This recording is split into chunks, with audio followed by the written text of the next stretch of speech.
価格を抑えた中でどこに力を入れるか、どこを力を抜くか、節約と贅沢のねバランス、それで全ての商品が出来上がってくる。で、車というのはものすごくねたくさんの部品からできているので、その自由度がねもう最高に高い、家に次いでですかね。そういった商品なのでマツダらしさが十分に感じられるというのはね、間違いいっぱいの自動車選び、左男爵です。さあ今日はね、マツダ2 2025年モデルです。で、この車の価格と乗り味というテーマで述べていこうかなと思います。で、まずはね価格の話をしてから、でその後ね乗り味、そういった話で進めていきます。で、まず価格ね、今日の車は 15C というグレードで155万円です。2025年の価格で155万円、すごくね安いですよね。で、装備もねそんな悪くない LED ヘッドライトですし、ブラインドスポットモニターもついています。ミラーのところにね斜め後ろの車が来ると、点滅してくれる機能、教えてくれる機能。あと今日の車ですとね、リアクロストラフィックアラートなんかもついていて、前身で駐車場に止めた時、バックで出る時なんかにすごい役に立ってくれます。で、それからこれが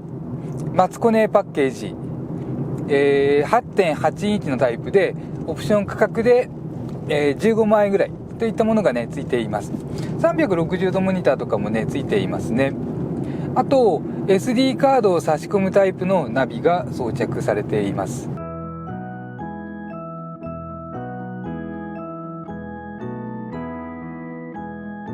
といったところでね、ちょっとこの車の安いとかお得感あるっていう話してるのですから、他の車がどのくらいかというのをね述べていきます。まずね、ヤリス、フィット、スイフト、この辺りが純ガソリンモデルの B セグコンパクトカーとしてライバルだと思います。で、その辺りで言いますと、スターティングプライスが170万円台というのがね一般的です。他の3社が170万円、まずヤリスが165万円かっていうのがね一番安いになります。で、スイフトとフィット、これが170万円スタートになっています。で、ヤリスはね165万円でナビ ETC スマートキーがね、標準装備というのがあります。ただ LED ヘッドライトではなくてハロゲンが標準ですので、 LED ヘッドライトと、あとどうしても欲しいのがねシートです。もう本当に最小限みたいなシートがついていて、このフロントシートを普通っぽいものに変えるのに8万円程度かかってくるんですね。で、両方合わせて20万円弱がどうしても必要になってくる。そうすると 1000cc で185万円弱ぐらいまでねいっていきます。そのあたり考えるとね、結局マツダ2の方が安いのではないかっていうのがね最近思うところです。で、他の車がねそういった価格の中でマツダ2のグレードと価格どんな感じか、ちょっとね別シーンを挟みます。グレードと装備で主要な点を挙げていきます。2025年4月現在、グレードは4つ、ディーゼルは生産終了しています。ガソリンモデルは4気筒 1500cc で155万円から、とっても安い価格設定がされています。参考までにフィットとスイフトが170万円台から、ヤリスが165万円からで、ナビ ETC スマートキーが標準です。ただ簡略化される装備が結構あって、エンジンも 1000cc ですので、マツダ2ほどお得感は感じません。そんなマツダ2の 15C を見てみますと、まず充実と思う方から、ブラインドスポットモニター、リアクロストラフィックアラート、LED ヘッドライトが標準です。これ装備表で見て、本当になんてね疑ってしまったぐらいでして、でも実際に乗ったらちゃんとついていました。続いて省かれる方、上級のアイセレクションと比較して省かれる主な装備は、本革ステアリング、助手席シートリフター、オートエアコン、スマートキーといったあたり、また AC シートレーンキープはデフォルト以上になります。スマートキーがねリモコンキーになっちゃいまして、これクリティカルですよね。悩ましい。あとチルト、テレスコ、シートリフター、これらついています。とある145万円の軽自動車でこの3点が省かれていたので、一応触れておきます。それからナビ関係、モニターは 15C がなくてアイセレクションが8インチ、ポルトで 8.8 インチがついてきます。オプションでアップグレードできるようで、15C に 8.8 インチをつけるとプラス15万円程度。コネクトナビで SOS ボタンもセットでついてきます。車載ナビは SD カードタイプでディーラーオプションと思われます。はい、ということでね、こんな感じでございまして、であと補足しますと、マツダ2のグレードが 15C BD アイセレクション、スポルトとなっていてね、ディーゼルモデルは2025年モデルから廃止されています。ただマツダのホームページには未だに残っていて、誇らしげというかね、マツダの誇りだよみたいなところが、ちょっとねこうユーザーというかファンの方に嬉しいポイントかなと未だに残っていて、でちっちゃくね廃止になりましたって書かれているような感じになっています。でじゃああとはね乗り味の話いきます。エンジンの話は別動画でちょっと長々と述べさせていただきましたので、この動画では、乗り心地とかハンドリングとか、あと車全体の印象でね思うところを述べていきます。でこの車ね2025年モデルの 15C、 今までに自分たちが乗ったことのある2021年式の 1500cc モデルと比較して結構変わったなと。でそれが大人になったのではなくて、元気になったなと、若返ったかなと、そうね思うところがあります。今までマツダ2というとね上品で大きな車らしさというのがね感じられました。それは落ち着きであったり乗り心地の、ある種ラグジュアリー感と言えるようなね滑らかさとか柔らかさがあって、足回りに関してはだんだん硬くなってきましたけれども、ステアフィールとかもね落ち着きとか大きい車をシミュレートしたような上品な質の良さというのがね感じられてきました。でこの今日乗ってる車はすごく元気がいい。ハンドル周りもアクセルペダルの設定もブレーキペダルの設定も、それからトランスミッションとかね、もう全体がね元気がいい。もう何でしょう、マツダが思うコンパクトカーってこういう感じだよねと、そもそもコンパクトカーに求めるのってこういう乗り味の車じゃないかっていうのがね感じられます。で実用的なご近所用のコンパクトカーっていうと最近だと軽自動車がねその役割を占めるようになってきていて、なのでわざわざね 1500cc エンジン搭載車を買って税金も多く払ってだとすると、もう元気いっぱいの方がねいいんじゃないのというような人に向けて味付けされているなとかね、そういったあたりを感じます。でそうね、なので足回りとかもだんだん硬くなってきた。デビューから11年デミオからマツダ2になって、でそこからもう何年か経つ中でねだんだん足回り硬く変更されてきたと思います。で全体的には、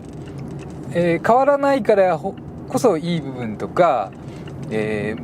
昔ながらの良さはある部分とかがあるからこそ良さを感じる部分とか、そういった部分もあって、でも結構ね、その元気という部分でね今回この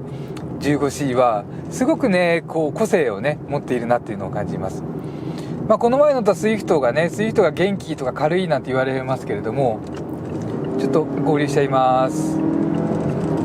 よっぽどねこっちの方が軽く感じられます。スイフトはごめんなさい、これちょっとねスイフトの比較の動画で述べるのでその辺にしといて、元気いっぱい車も軽く感じられてね、その代わりピョコピョコするところも大きい、ピョコピョコとかねシフトショックコックンっていうのも出したりとか、そういうのもあえて演出と思えるようなね素早さとか頻度で、この動画で言うと乗り心地ね、乗り心地ちょっとさらっていきますね。なので乗り心地はねそんなにね重視されてるような感じではないです。どちらかというと角が立った粗めの入力、上下方向の入力に関しては少し角が立ってるようなねガツガツ感とゴツゴツ感の強さっていうのがねあります。車が動き自体は素早く沈んで素早く戻るで、しっかりその上下の動きをドライバーに伝えてきてくれます。そういった中でちょっとね平らな道を走ってるんだけど微妙にコツコツ感があるよねとかね、そういった道を走ってる時にコツコツ感があって、この辺で言うと、他のコンパクトカーの方がね上質感はあるということで、ハンドリングの話につながっていきます。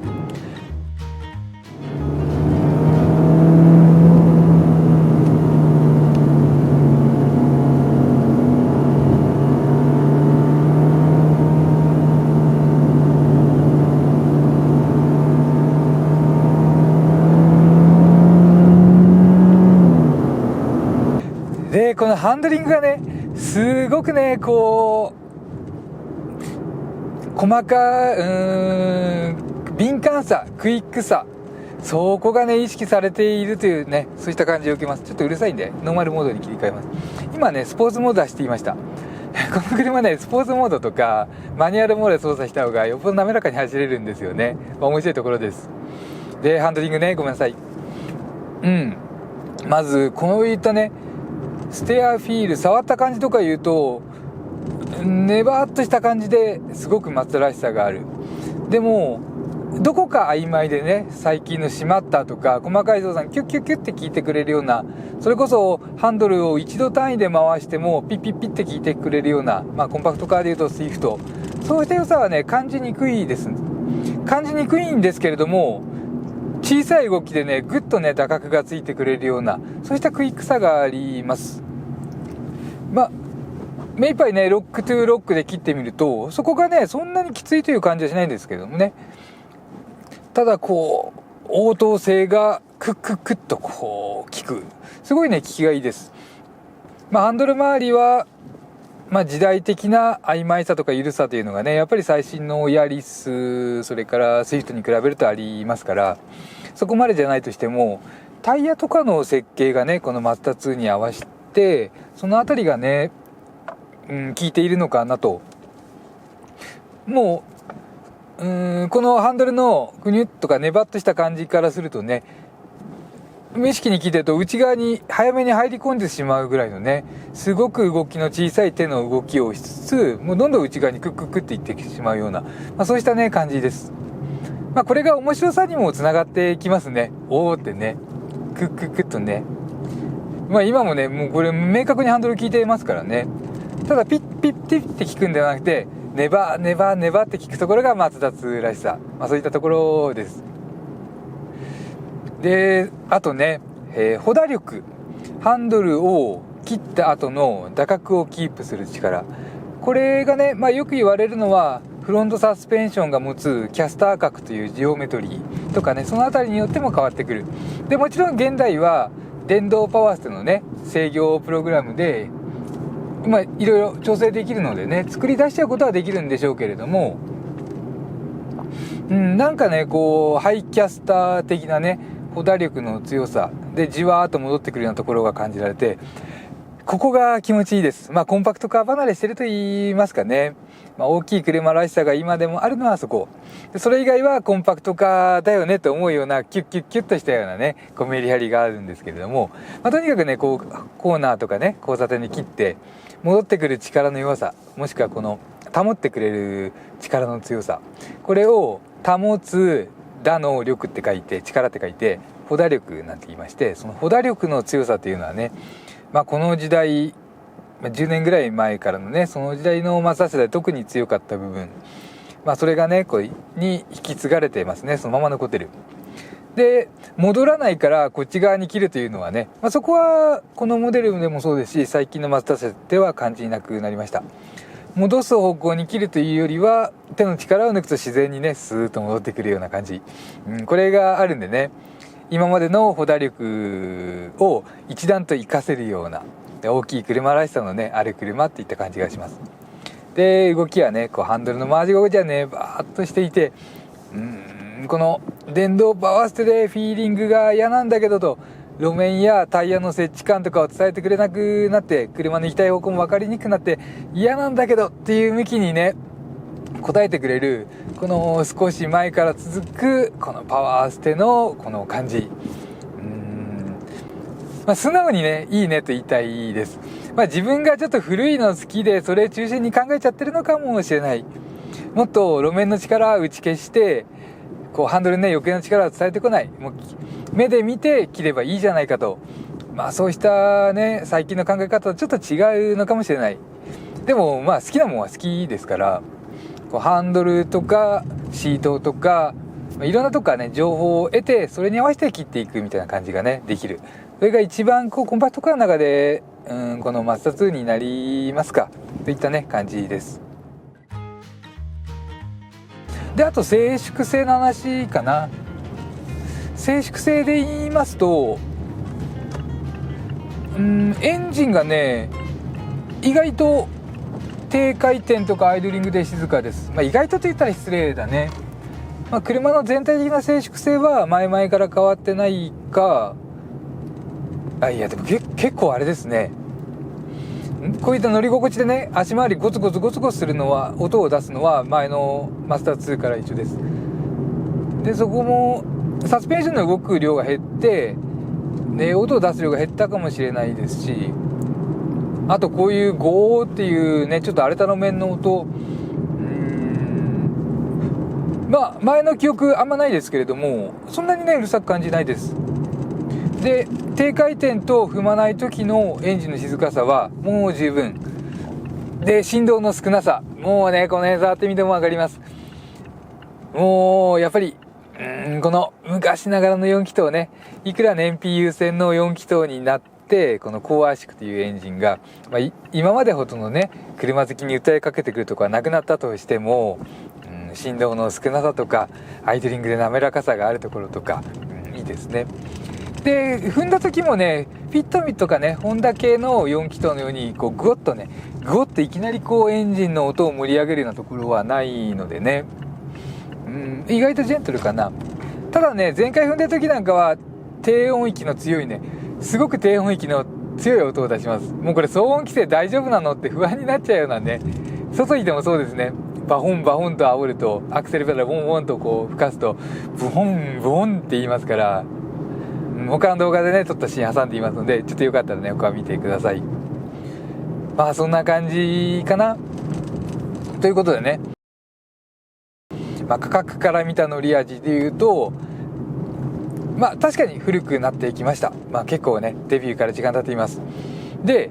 やっぱりこうある程度時間が経ったものは安くなるというのはね、物の常として当然あって、で、ハンドル周りとかでマツダ2らしさというのがね表現されている。そしてコンパクトカーってこういうものでしょと、マツダからのね一つの提案みたいなところで、これがね今そういった個性を持って成り立っている、結構ね素晴らしいなと思います。何しろねお金出せばいいものができてくるなんていうのはもうある意味当然ですからね、物ですから、価格を抑えた中でどこに力を入れるか、どこを力を抜くか、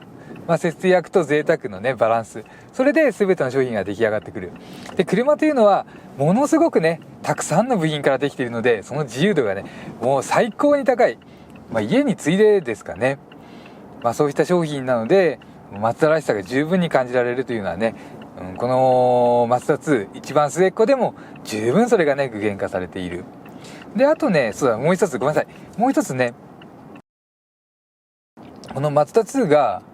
今でもねマツダの中で2番目か3番目に売れているというね車になっています。一番は常に CX5 です。だいたい300万円ぐらいからスタートの車、 SUV の CX5 が一番、これは常で CX60 がデビューした時にマツダ2を抜いて2位あたりをねキープしていました。でもまたね